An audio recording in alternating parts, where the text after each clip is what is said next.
Assalamualaikum warahmatullahi wabarakatuh. Hai anak-anak kelas 5, bagaimana kabar kalian? Semoga kalian sehat selalu.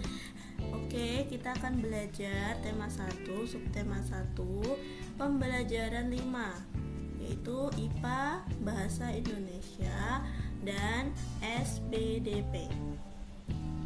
Perhatikan anak-anak, gambar apakah itu? Ayo apa? Iya betul. Di situ ada gambar kelinci dan juga gambar hewan siput. Apa perbedaan alat gerak kedua hewan di samping? Perbedaannya yaitu kalau kelinci dia bergerak menggunakan kaki dan tangannya, sedangkan siput dia bergerak menggunakan tubuhnya. Nah, kemudian kelompok hewan itu dibagi menjadi dua. Yang pertama vertebrata, kemudian invertebrata.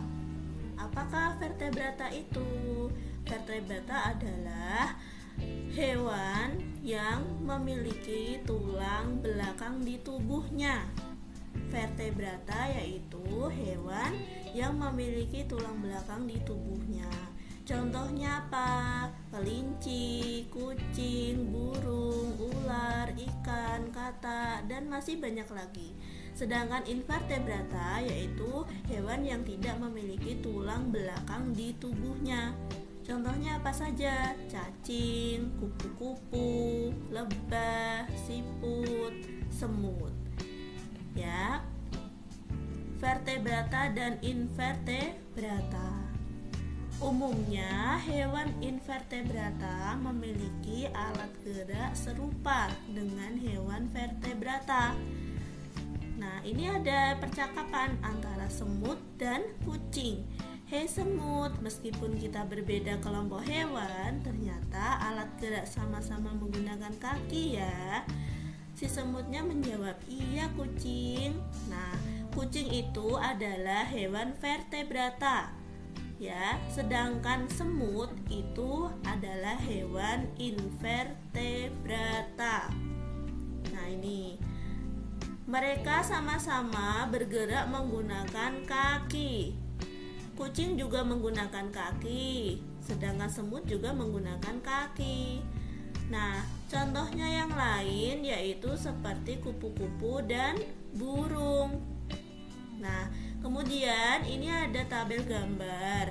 Ada gambar orang hutan, ada gambar, oh ini ada orang, ya manusia ya.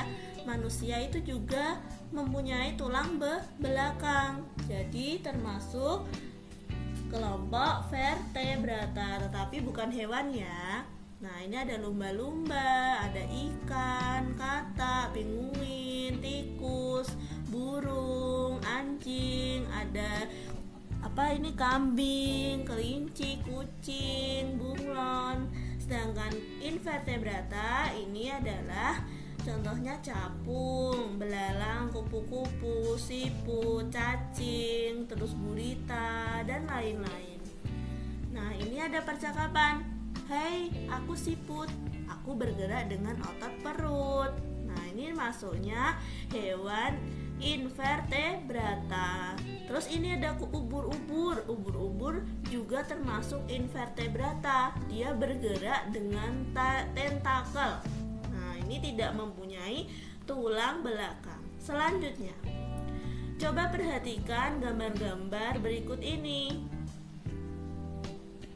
Nah, ini ada 4 gambar. Gambar-gambar ini berbeda-beda ya. Ada gambarnya Pak siapa ini? Pak Habibie, ada kartun, ada apa ini gambar pasar ya. Nah, ini contohnya disebut gambar ilustrasi. Jenis-jenis gambar ilustrasi ada 4 macam. Yang pertama, gambar realis. Yang kedua, karikatur. Ketiga, kartun. Dan keempat, gambar dekoratif. Gambar realis itu adalah gambar yang dibuat sesuai aslinya, kenyataan ya. Kalau karikatur yaitu gambar yang dilebih-lebihkan atau menggunakan objek dari aslinya. Kartun adalah gambar untuk menghibur dan berisi humor atau yang lucu. Kemudian gambar dekoratif adalah gambar untuk menjadikan bentuk lebih indah. Nah, ini ada contoh gambar realis. Gambar realis ini adalah contoh gambar di pasar. Nah, nyata. Sedangkan yang ini adalah karikatur. Karikatur ini gambar Pak Habibie ya. Tetapi kepalanya kok besar sekali dari tubuhnya. Nah, ini melebih-lebihkan anggota tubuh kalau karikatur. Nah, selanjutnya ada gambar kartun. Nah, ini ada gambar kartun. Siapa yang suka kartun? Nah, lucu kan? Kemudian ada gambar dekoratif. Gambar dekoratif ini gambar yang membuat indah ya. Masih ingat nggak kamu kemarin tentang ide pokok? Ayo, ide pokok itu apa? Ide pokok itu merupakan inti atau dasar dari suatu paragraf. Ide pokok menjadi dasar dalam pengembangan dari paragraf. Jadi setiap bacaan itu kan berparagraf. Nah, setiap paragraf itu ada ide pokoknya. Nah, ide pokok itu nantinya akan mengatur menjadi kalimat penjelas atau kalimat pengembang. Langkah-langkah mengembangkan ide pokok yaitu menentukan topik dari paragraf yang akan dibuat, menentukan ide pokok dari paragraf yang akan dibuat, kemudian membuat sebuah kalimat berisi ide pokok, mengembangkan kalimat ide pokok tersebut menjadi beberapa kalimat.